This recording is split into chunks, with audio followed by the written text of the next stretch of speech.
Hello, hello, welcome.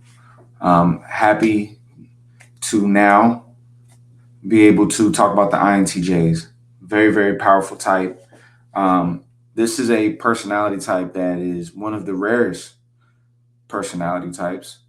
And they share some very, very powerful gifts.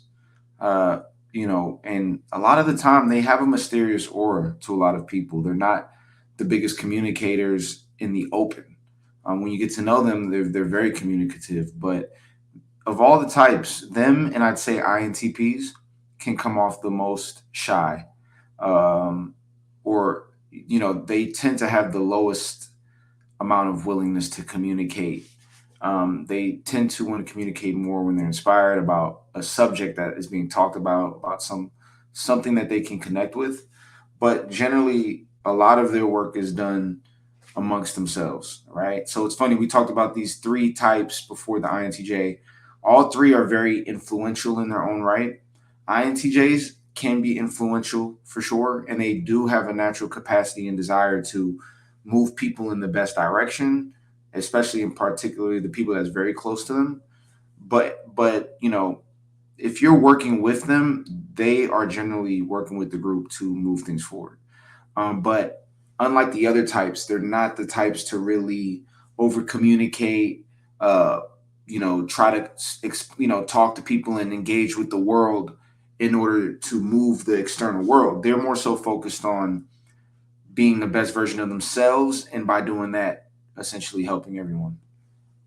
So, with the INTJs, number one, strategic planners. INTJs are known for their strategic thinking and their long-term planning abilities. I mean, that is one of their major gifts. They're always doing it. If you know an INTJ, they're the types that may want to look at a restaurant's menu before they go there, or want to look up a venue that they're going to ahead of time to see what it looks like. If they're going to meet with friends, they want to be ahead of whatever it is that they're seeing.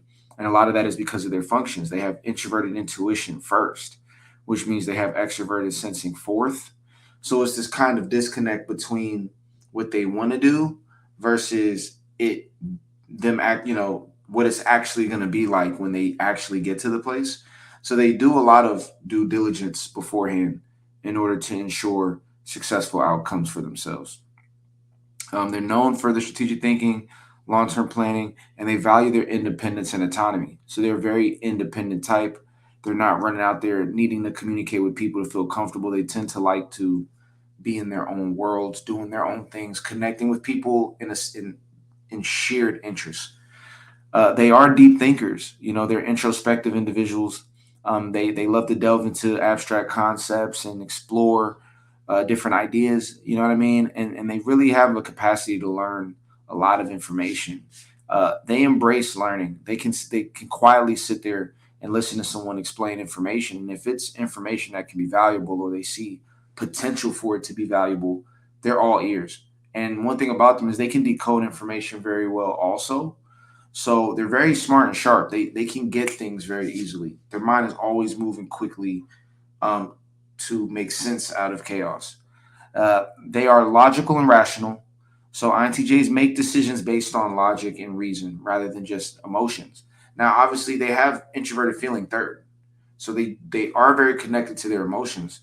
But what's generally going to drive the decision making is going to be what's the most rational thing to do, and that is what's going to drive their forward action, because that introverted intuition wants to reach a target, wants to have a certain experience. So they are willing to put the feelings aside in order to ensure that they're making the best decision. As I mentioned, they are reserved and private. They tend to be introverted. They tend to get anxiety, when it comes to really dealing with the external world, having to talk, over communicate, talk to a bunch of different people. It could really drain them, because extroverted feeling is their second to last function out of all eight of the functions. So when it comes to communicating, that can be a lot for them, and it can be very draining because it's just a function that they're not the most comfortable with. So it's important to understand that INTJs, a lot of the time, they're not being, if you happen to be watching this and learning about INTJs, or you know somebody that's an INTJ, understand that it's not them being quiet because they don't like you or they don't respect you or they're being rude. It's because that's just how they are. They can really, really like what you're talking about, the interaction, but they just don't necessarily feel like having to talk or over communicate. Now, if you trigger an idea, and that's where it is, if their introverted intuition is triggered, and if you have extroverted thinking information, which is like if you're talking about interesting facts about the external world and information that they can use to excel in the game of life, they're all ears because this is helping them in their strategy and it's helping give them perspective. That's what they value.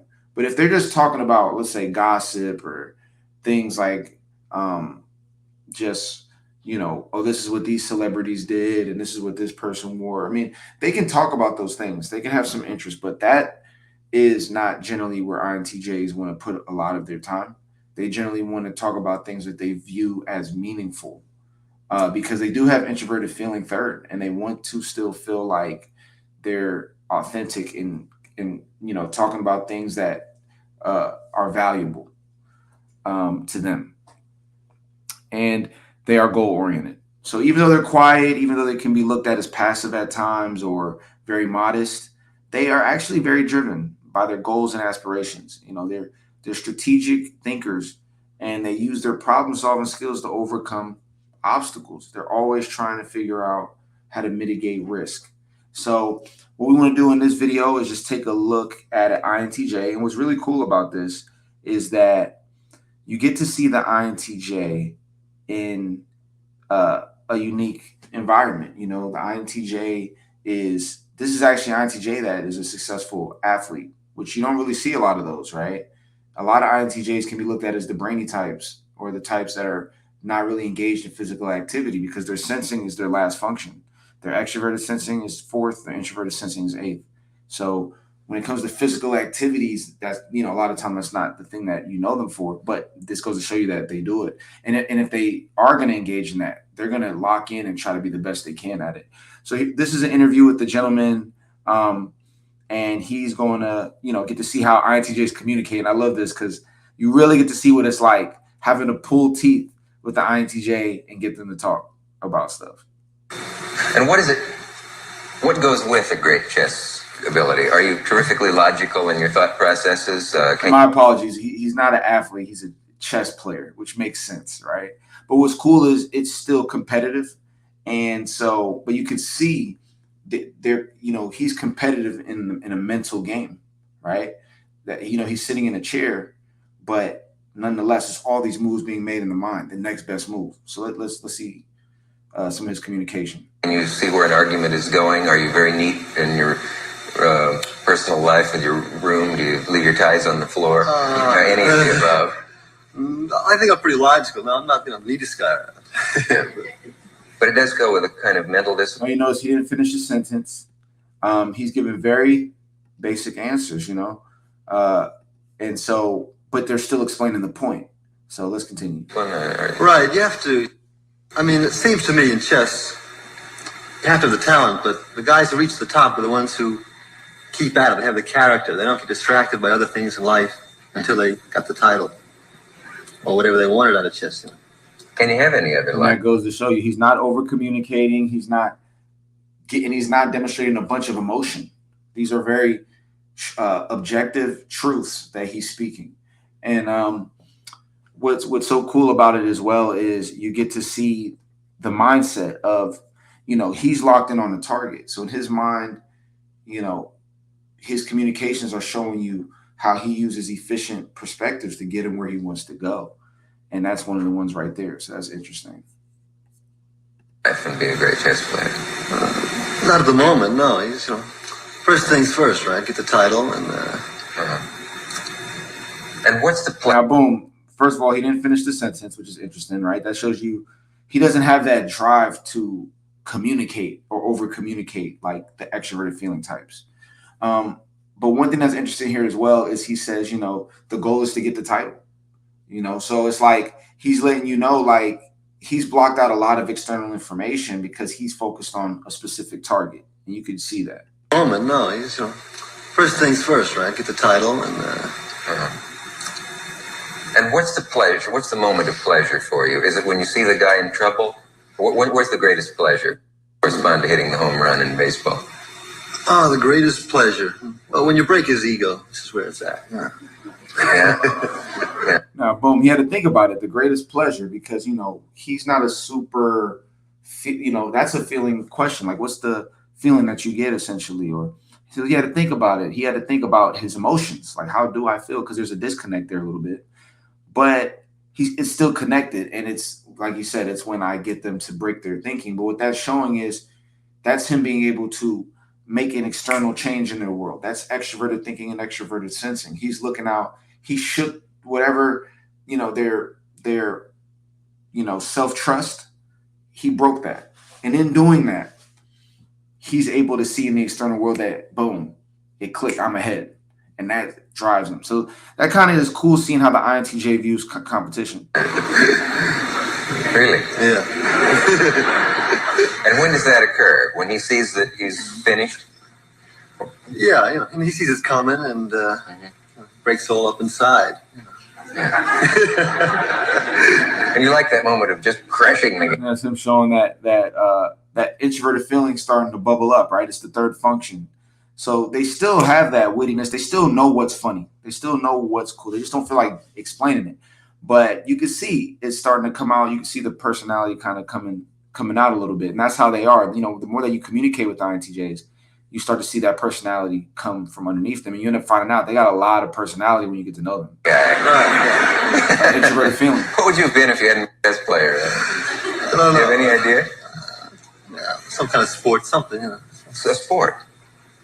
I mean, I haven't gone into it much, but I think I might have gone for something like that. Yeah.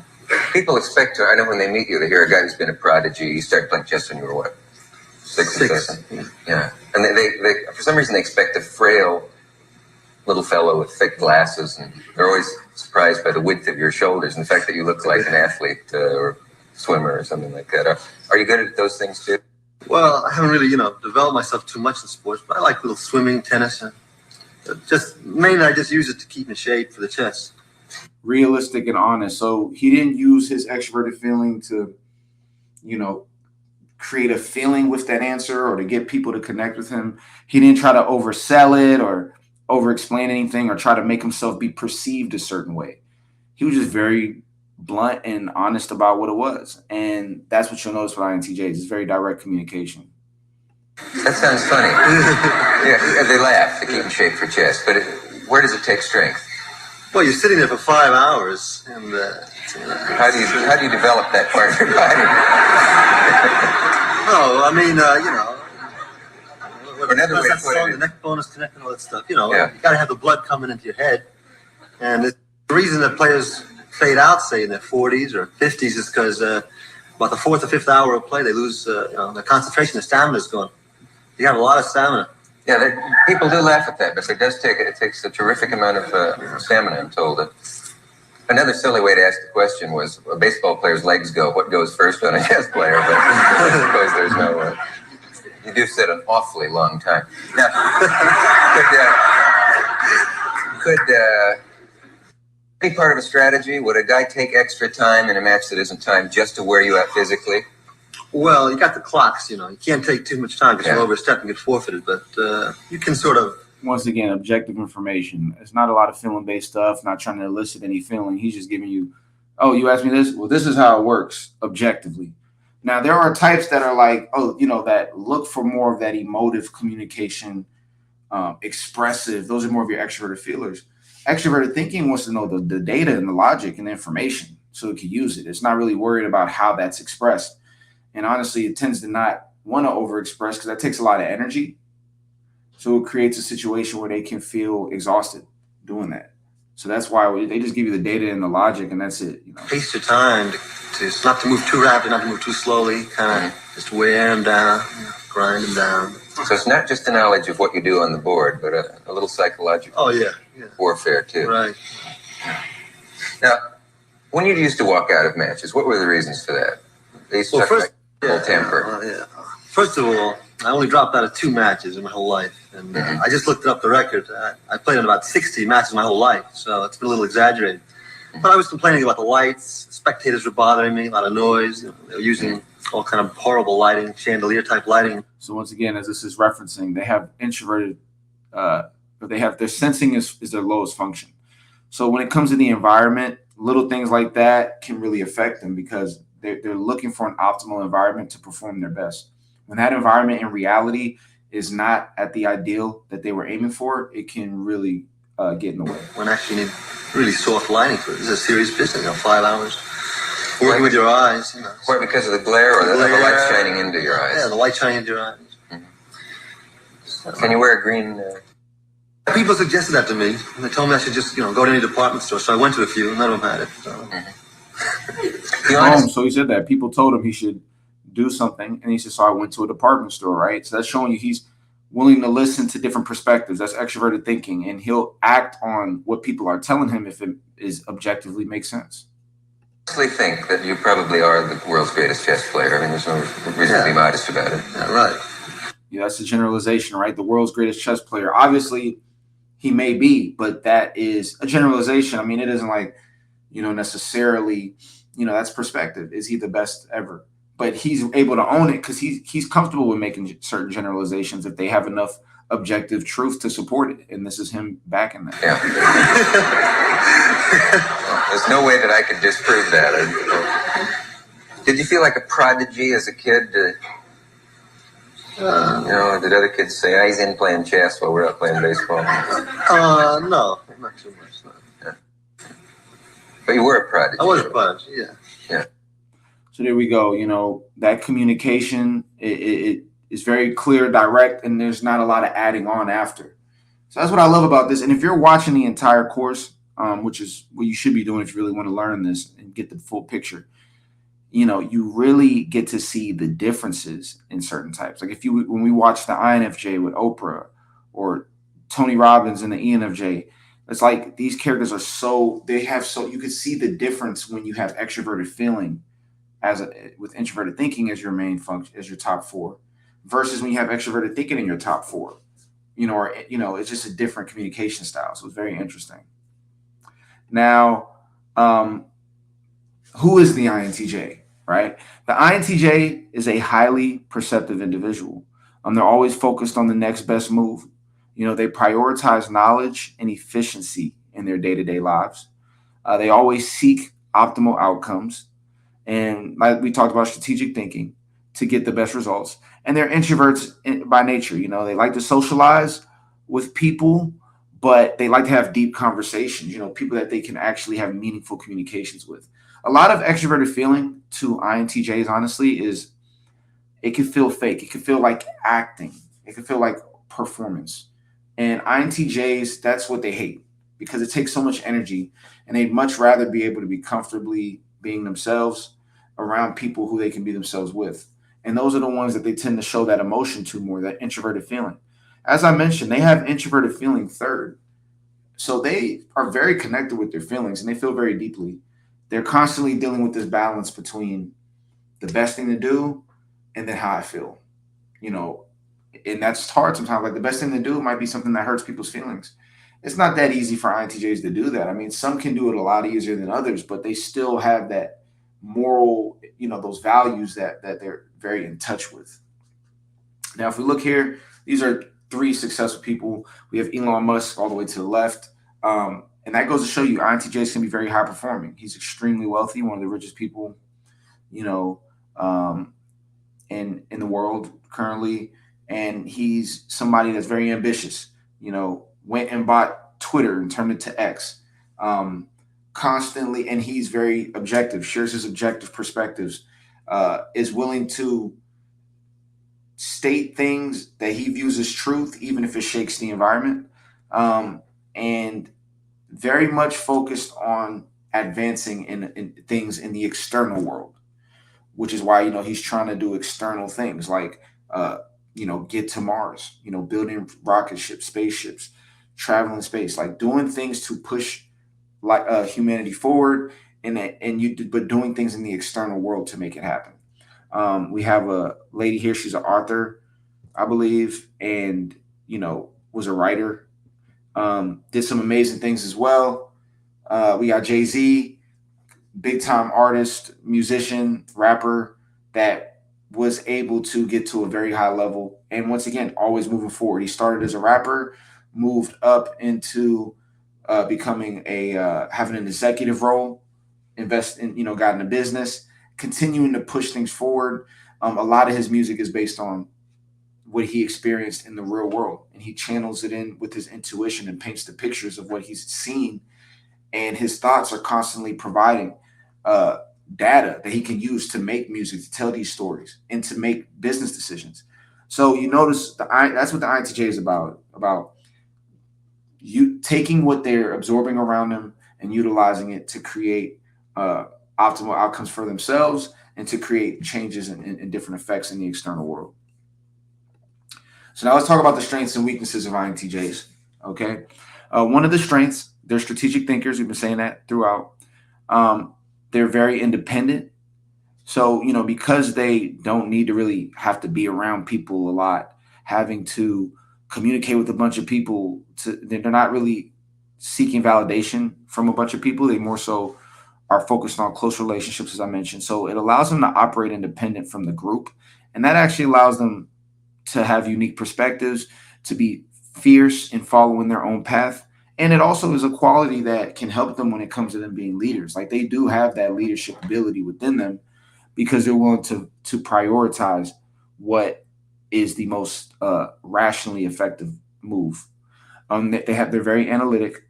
They're always observing things, questioning things, looking at things from different perspectives and different angles, which empowers them to really make very sound judgments when they take the time to do that. They do have at times the capacity to kind of rush decisions or to move with speed so much that they can miss things. So it's important that they're able to get more perspective by communicating with people or learning different things, watching different things, seeing different things. The more perspective they have, the better decisions that they'll be able to make. They are visionaries in the sense that they have that introverted intuition. So they have a vision for themselves. And sometimes it takes time for them to develop it. They have introverted intuition as their first function, but extroverted sensing is fourth. So extroverted sensing is all about real life experience. And so to the more real life experience that INTJs have, the sharper and more effective their introverted intuition is going to be because they have real life to back up whatever they're trying to move toward. And they'll accumulate skills and perspectives that help them be more effective. So it's important for them to not be too cooped up in their own world. They still got to go out there, have experiences, see what's going on in the world, communicate with people, because that's going to allow them to uh, have a much better experience with their introverted intuition and get the most out of their main function. And they have a confidence. It's a quiet confidence, but it's a confidence nonetheless because they know where they're going. They have introverted intuition first, so they're moving towards one target. They're moving towards one direction. They're not too distracted because introverted intuition is all about blocking out too many ideas. It doesn't like too many ideas. It wants the most effective idea that it can move toward. So that's big. And so because of that, they're aligned and focused toward where they're going. They have the extroverted thinking to give you the blueprint of what you need to understand why they're doing what they're doing or why you need to do what you're doing. Everything they're doing is based off objective, rational decisions. So a lot of the time, people go to INTJs to get sound perspectives because that's what INTJs are all about. What makes sense, not what feels good, not what not those type of things. It's about what logically makes sense. All right. And that can make them very powerful leaders. Now, in terms of weaknesses, one of the big weaknesses that you can experience this type is going to be social skills. At the end of the day, their sensing and feeling is their third and fourth functions. And those are the, functions that really help with interacting. Like, first of all, sensing is being out in the world, just having experiences with people. And then feeling is what allows you to connect, talk, communicate. I would have to say the most communicative types have extroverted feeling as their first functions or second function. So when you have that so low, naturally you're gonna be not as social, gonna be a little bit more uncomfortable in those environments. Impatience, we talked about that a little bit, but they know where they're going toward. So when things are getting in their way or that can cause them to be annoyed. And a lot of the time they're focused on this target so much they don't see the bigger picture of what's going on. So they can make decisions not factoring in the full perspective. And that can bite them in the butt at times. And so it's important for them to not rush. If you're an INTJ, I know that those times you feel impulsive, just take a little bit of extra time. For example, even little things like, let's say you're writing an essay or you're writing something. INTJs tend to not want to go back and have to reconstruct it. They want to just move forward and send it. But practice looking and reading it again to make sure everything's good. Because in most cases, something might have been wrong. You spelled something wrong, something happened. So introverted sensing is their very last function. It's their eighth function. And introverted sensing is the function that makes you go backwards. That makes you like, check, what is this? How do I feel? Let me look at this again. Let me do this to check. It's all about going backwards to make sure everything's good so that you can now move forward knowing you didn't miss anything.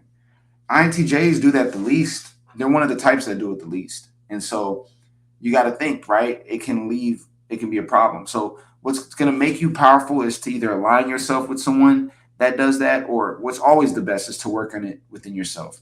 And it's the little things. We're not expecting you to have to review and go back and think about everything, but in the moments where somebody might mention it and you don't want to go back, right? Because that's where at times INTJs can be stubborn, right? They're like, no, they want to move forward. They don't want to have to go back and talk about things. They want to, all right, well then whatever, we'll just move forward. And it's like, no, you can't move forward with everything. Sometimes we have to stop, look at what happened so that we can learn, let it absorb, and that's when the change happens. But if you try to just always go forward so that you don't have to deal with the pain of being incorrect or of being judged, what happens is you're unwilling to make those changes that are going to make you better. So keep that in mind. Perfectionism, they have introverted intuition as their first function. So naturally, introverted intuition is a intuitive function, but it's the fantasy function. It's the um, everything being perfect. Like if everything was perfect, or that fairy tale function. And that's what makes them visionaries and dreamers. And it's connected to extroverted thinking. So their visions are connected to reality. But they want a lot of the time things to be perfect on the ground, like exactly what they see. They want to command that from their environment, and that's hard because reality isn't perfect. And like we said, their introverted intuition is first, but their extroverted sensing is fourth. So it's a disconnect. So they have to always try to stay as grounded as possible and understand that perfection doesn't exist. It's a beautiful gift that they're willing to, you know, aim for that. That's beautiful, but you don't want to destroy yourself because you're too hard on yourself. You're too judgmental because you want everything to be perfect. And then difficulty with emotions. Introverted feeling is their third function. Extroverted feeling is their sixth. So they're a little bit lower. Uh, so when it comes to connecting with people and just connecting with their own feelings, a lot of the time they can be very disconnected. The way they feel, they can suppress it. They can allow things to bubble up. And the reality is, you're gonna have to deal with your emotions at some capacity. You have introverted feeling third, so you feel deeply. So you want to create a communication line with those feelings. You don't want to block yourself and block feelings, because when you do that, it just bubbles them up and builds more compression, and then they burst out when you least expect it. So it's important to allow those emotions to be displayed. Allow yourself, that space, and it's gonna benefit you. And then finally, we talked about overlooking details. A lot of that is just because they aren't willing. They're not looking at the big picture all the time because they're moving toward that goal. So once again, we just make sure to be careful of that. And then we're gonna watch a video here. All right, that's showing what it's like for INTJs when they are in scenarios where they're not managing their weaknesses, where they're not being balanced, and where they end up exploding, right? And this is a situation where there's a lady, she's at a party. There's been a lot of things going on that has been having her feel not good, not happy with the sensory world. So she now is starting to delve deeper into her weaker functions, right? And which is she's more so exploring, which is her lower functions, and trying to be social and being in this social environment and be all. And so this is not her natural habitat, right? Obviously, INTJs aren't the types necessarily that are the most social and want to be in the party scene, but she's doing that as a form of lashing out. And this is kind of what happens when things hit the fan. Hey, cat, look who found me. Bianca, wait. Please do not address me in public. No, there's something I need to tell you. Look, I am busy enjoying my adolescence, so scamper off and do the same. Now that bothered her. That was her sister, and the behavior of her sister to dismiss her, it hurts her feelings, and she's upset about it. But instead of taking other means to deal with it, she has extroverted sensing and extroverted thinking as her external function. So what she's going to do is lean into that. It's like, all right, if people aren't listening to me that I care about and she's feeling upset, she's going to lean on these external functions that she's not as comfortable with as a means to, it's almost as a means to deal with the pain that's within. And this is a form of suppression. When you suppress your emotions, these are one of the forms of suppressing your emotions. So just keep that in mind. What is this? Right on, sister. You see somebody came with a drink in her environment because she has extroverted sensing. So she's going to be dealing with what's in her environment. And her introverted intuition, the best thing she tried to do was get her sister. That didn't work. Somebody brings liquor. She made a quick decision well, the liquor's here. I'm making that decision right now. Because that's the best thing I can do right now, because she feels helpless right there. And she just takes it. So that's her making a quick decision, overlooking the big picture, just acting on it from a reactionary perspective versus actually being there because she wants to be there. This is more of a reactive response due to stress. I've been looking all over the place for you. I'm getting trashed, man. Isn't that what you're supposed to do at a party? I don't know. I say do what you want to do. Funny. You're the only one. So there we go. She has extroverted thinking as her second function. So when he's talking to her, she's already upset. But because she's a little bit disconnected from that introverted feeling, it's harder for her to see, like, all right, I'm upset because of my sister and I need to relax and sit down. No, she's upset, but because of that disconnect, she's going to lean more on her extroverted thinking, which can cause her to be argumentative, just stating facts, just stating, and just being impulsive, just moving forward, trying to stay ahead of things so that she doesn't have to deal with her emotions. So you can see her moving forward. He's trying to talk to her. First, her sister leaves, she just takes a drink. Then he tries to talk to her, she tries to move past him. Everything is about moving forward to avoid the emotion and the emotional pain. Hey,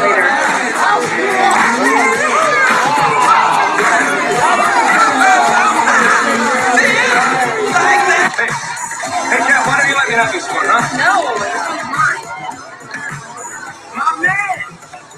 mine. Being disagreeable, then she moves off, right? So that's what happens with INTJs when they are getting frustrated. They may not want to communicate because that's a lower function. They want to just leave off and do whatever they're doing. But what they may be doing might not be the best thing to be doing right now because, they're not seeing the big picture. But because she's unwilling to get perspective from this guy because she's upset, she just keeps moving forward, wanting to do her own thing. It becomes a situation where it could become almost like a rebellious type of behavior. And she's overlooking the details in the big picture. Get her to do it. Do what? Act like a human.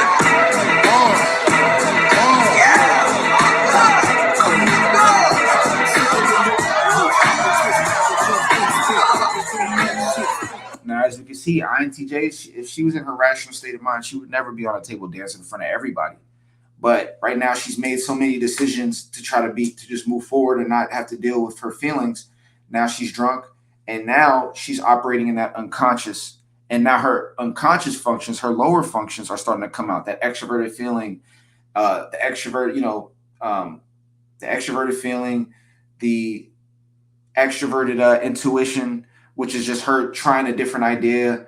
Like, she's operating differently. And also to a degree, she's just making quick decisions. She's not thinking about it. And so this is what's happening.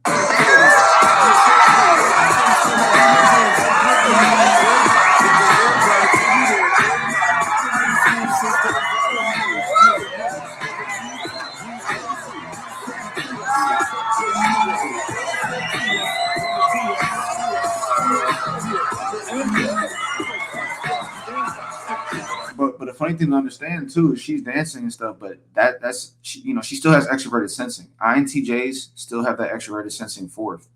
So they want to go out there and a lot of INTJs like to dance. They like to do certain activities where they can express their body physically, where they can be free, where they can see different things and experience things. They still value that extroverted sensory expression. But as you can see, a little bit of liquid courage helps. But you see, that's within her. But if you've seen her on a normal day, you would never see that side, right? So that's kind of funny.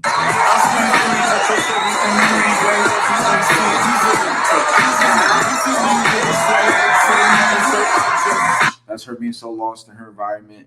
Boom. She ends up getting hit in the head because she's not paying attention to the spatial awareness. Obviously, some of that's because she's impaired, but she's drunk.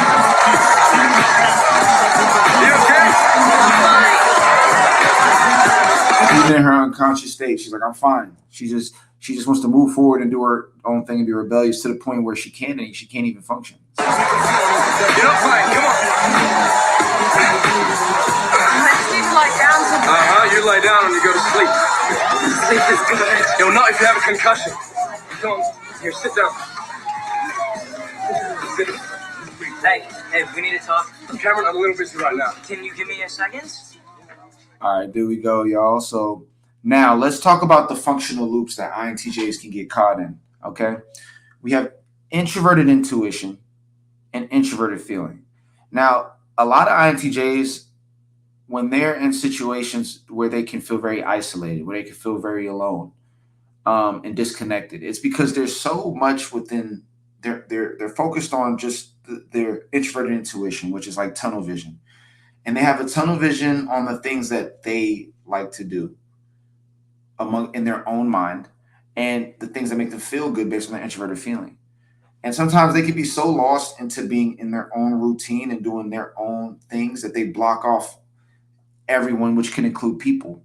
It can include, sensory experiences, life, and they could be in their own world, stuck in the house all day, just like going to work, doing the same, just being home all day or being in their own little world. So when their external environment becomes very stressful, they can really double down on time on their own, and it can cause them to be very isolated. It can cause them to feel to be very disconnected. And the more that they don't trust their external world, the more they're going to lean on their independence, and it could cause them to be very alone and very socially disconnected. So you don't want to end up in a scenario as an INTJ where you're so disconnected from the external world that you're constantly just doing what you have tunnel vision and you're just doing what you want to do because that's what you feel the most comfortable with. You got to be willing to try different things. You got to shake up your experience a little bit. You got to go out there and engage with the world at some capacity, or else you can become very isolated and alone. And in very stressful times, INTJs can just be locked in this fantasy world in their own world, like whether it's them watching different shows or them reading certain things, or them just being lost in their own ideas in their own mind. It could be a scenario where they can be very just disconnected, and that's not good because the more disconnected you are, the weaker that social muscle is, and also the more limited information you have. Like INTJs, when they just do this, they can become very fixed in their ways because they're not seeing other perspectives, and they're not going out and having experiences and meeting different people and seeing different things. And it can give them a very closed-minded reality. So you have to understand, whenever you find yourself and you've been in a groove, whether it's for negative reasons or just because you've just been so into whatever you're doing that you've been blocking out so much, sometimes you got to be like, all right, it's time for me to do some self-care. And sometimes self-care is being social. Sometimes self-care is spending time with a friend. Sometimes self-care is meeting friends. Like INTJs, a lot of the time can have hard times when it comes to friendships because they're so much in their own world. It's that introverted intuition, introverted feeling. They want to stay in their bubble. They want to stay on and doing what they do. And they're more unwilling to leave out of their pattern to get into somebody else's world. So sometimes you have to do that. And for the INTJ, I want to give you that motivation. Like, hey, go out there and explore and try to find a new friend. Try to find new people because you're going to actually enjoy that. When your extroverted sensing is triggered and you actually do activities that are outside the box, even though the extroverted sensing is fourth, I'm sorry, even though the extroverted sensing is fourth, it's still there and it still needs to be stimulated. So it's important that you engage in some activity to keep you alive. Because a lot of the time people say INTJs are like robots, right? A lot of that is mainly because the external self that they give is this self that is just giving you logic and information. Outside of that, they're just in their own world. And people don't see your inner world. They just see the outside. So when you're putting all of your energy into your internal world only, when you get out in the external world, you don't even have the energy or really the experience to even communicate with people and get out of your own way. So you become very isolated. So that's big. Now, the other loop that happens is extroverted thinking and extroverted sensing, which is what we saw in the last video. When their internal world is disturbed, when they're not feeling comfortable within, when they are feeling like their intuition is not making them feel good, you know what I mean? Or when they're not feeling good internally, they can go out and try to seek experiences. And what can happen in those situations when they're going out is it can be destructive because they're not going out from a positive place or a positive perspective. They're going out because they're not feeling good within. And whenever that's happening, I just want everyone to keep in mind whenever that's happening, you're in a scenario where uh, you're now operating from a place of reaction. You're now, you're now going out in order to make up for the fact that you're not feeling good, and that's when you can get into destructive habits. Uh, and also when you're just going out and making quick decisions, like extroverted thinking can be very general and make general judgments without the right context. So you don't want to be in a scenario where you already made your mind up, you're already upset internally, and you're going out with this negativity or this negative energy, and that's where it can be destructive, and you get caught in this loop of just thinking about what happened in the external environment. Extroverted thinking and extroverted sensing can also have an INTJ constantly stuck on something that happened externally, you know, and their thinking just keeps thinking about what happened in the external, which causes them to want to be more destructive externally. So you want to keep your mind balanced and grounded. It's all about being balanced. It's all about balancing your intuition with the external world, going out there, doing things to keep yourself stimulated so that when you go back into your inner world with your introverted intuition, you're feeling great and you're reflecting on what happened and you have experience now to make your intuition even stronger. Same thing with thinking and feeling. You know what I mean? You want to make sure that you're balancing your external thinking with how do I feel? Does this feel right? But then also still being willing to not let that keep you stuck and being like, all right, I think this is cool. This is what I want to do. Let's go out and have an experience. And then you go back into your inner world and you reground and you're like, man, that was awesome. And so when you're in that flow, it's a beautiful, beautiful thing. So now, what is the gift? As you can see here for the INTJ, it's decision making. When you have extroverted thinking as a second function, and you have the ability to have introverted intuition first, where you're constantly making decisions based on what makes the most rational sense and what's going to put me in the next best position, day to day, moment to moment, eventually those days add up into months and those months add up into years. And next thing you know, the INTJ has just leveled up because they see something that works and they're moving and making those decisions. And they're not going to let feelings take over and stop them from doing the things that make the most sense. And that's something that's very powerful about INTJs. And they're always focused on moving forward. They are planners. They aim to create the best outcomes for themselves. So they're constantly planning and taking the extra step to ensure that wherever they're going is going to provide good opportunities. And so that's something that's very powerful. They're not just going out there trying to figure it out and freestyle it. They're really out there trying to plan and make sure they get, they make very good decisions. They're one of the best at that. They have the vision and they have the certainty once the vision is made. And that's all credit to introverted intuition. They have that introverted intuition that can hone in and really lock in on a goal.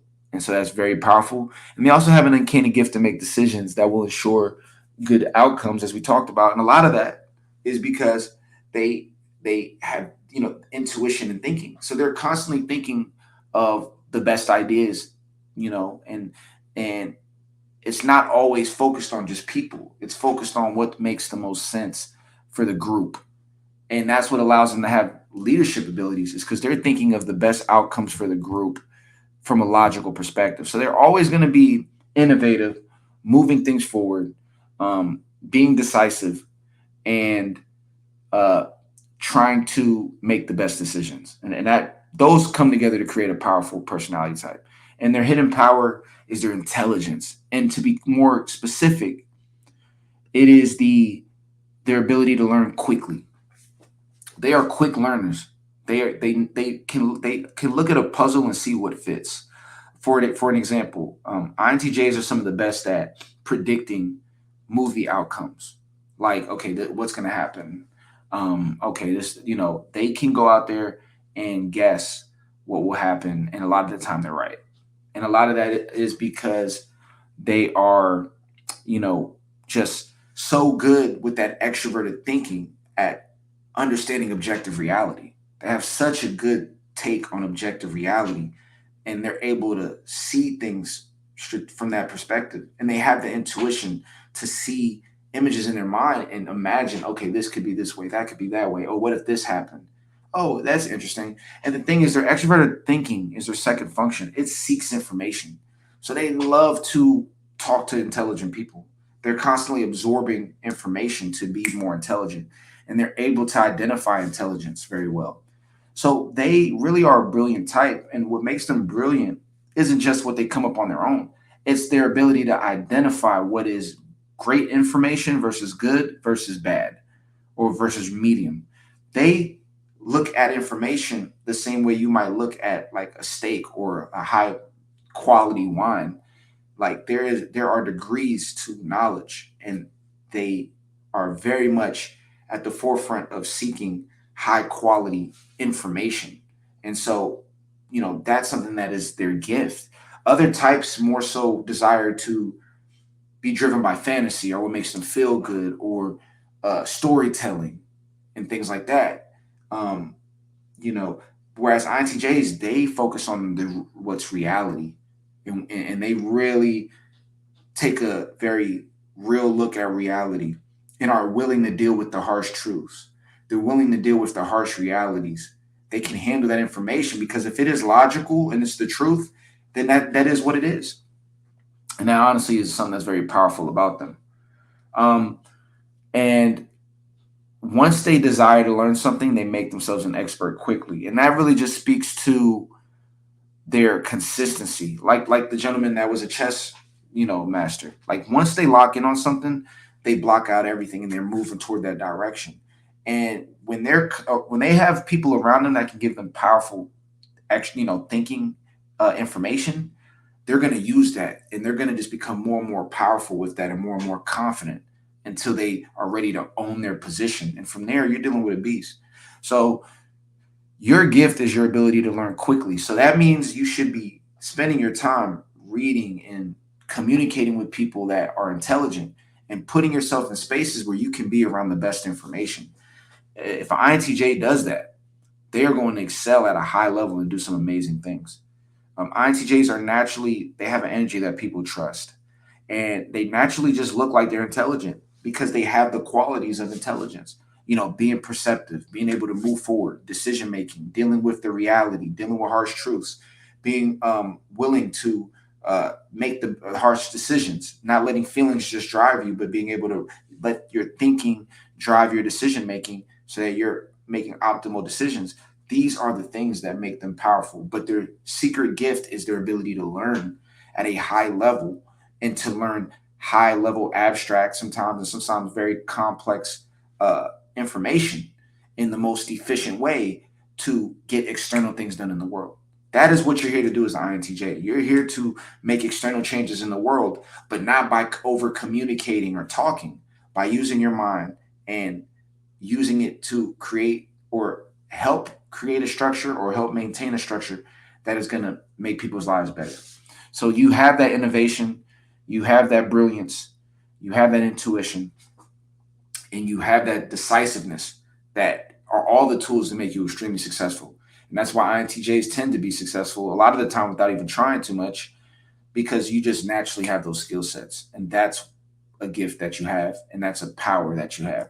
So if you compare your intelligence with your decision making, and you constantly absorb the best information, put yourself around the best people, and use that to go after goals that you're passionate about, you will live a very special, magical life as an INTJ.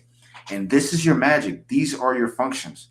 Now, of course, this is a explanation of them in the general sense. But the more that you delve into your personality type, the more that you delve into your gifts, you're going to become more confident. And one thing that you cannot stop is a confident INTJ. A confident INTJ can move through the world really manifesting whatever they desire. So confidence is and certainty is what you should embrace. And the more knowledge you're willing to attain, right? So those days where you might want to lay down and just just chill, when you can spend that time learning more information in any capacity, you're actually doing the right steps. Like that is what you should be doing to be your best self versus just trying to relax and just have fun. Like you're here to do something special. And I want you to know that you were given this tool to understand and to learn very quickly and process information. So use it to your advantage because you're here to do something special. And INTJs are the rarest types amongst all the types. Them and INFJs, very rare types that have introverted intuition first. So that alone should let you know that you're already a very unique individual and you're here to do some very special things. So I appreciate all the INTJs for watching. These are, some information, or this is some information to help you just excel even more. To just give you, even if it's one new idea that you got, that's the goal, is to just trigger different ideas in you so that you can optimize your life and become even more effective to help champion you towards your vision and your goal. Because when you get where you need to go as the INTJ, everybody wins. Especially when you're grounded and connected with the people on around you. So with that being said, I thank you all for watching. Continue. We're going into the next type, and we're going to continue to delve in. Man, it's a lot of knowledge. And a lot of different perspectives you get to see of the different types. And like I said, I love that you get to see how different every type is. And you realize that we were all put here to play a specific role to balance out, So it's not your job to do everything. It's your job to do what you do best.